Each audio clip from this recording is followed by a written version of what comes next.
እስኪ ተመልከቷት። ይገርማችኋል። እናንተ ጋይስ ለጓደኞቿ ድርቱ ከዚህ ነው ማልጎታችን አራደምት ያን ጅሬኛ ከያደ እንደ ልጅ ብቻ ሳይሆን ጓደኛቸው ናት።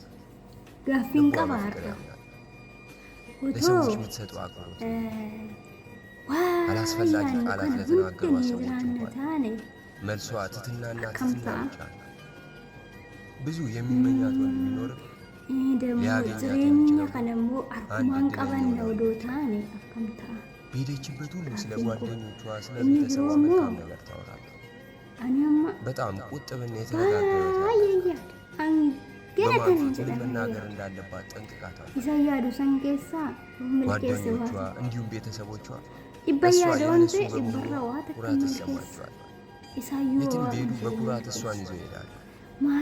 በራሷ የምትተማመን አንድ ቀን ከእሷ ጋር ያሳለፈ ሰው ስለ እሷ መልካምነት ይመሰክራል። ልቧ ቅን ተንኮልና ክፋት በእርሷ በራስ መተማመኗና በራሷ ላይ ያላት እንዲህ ነው ተብሎ አይነገርም። ምንም ነገር ያቅተኛል አልችለውም ብላ አታውቅም። ንጹሕ ሴት ናት። ሴትነቷ ክብሯ ነው። የአለባበስ ስርዓቷ፣ የእምነቷ ጥንካሬ ለሌሎች አራያ ነው። የውስጥ ውበቷ ከውጭ ውበቷ እጅግ ይማርካል። ሳቅ አይደለም ከእሷ ጋር ሆኖ ማዘን ለችግሮቹ መፍትሄ እሷ ለሁሉ ነገር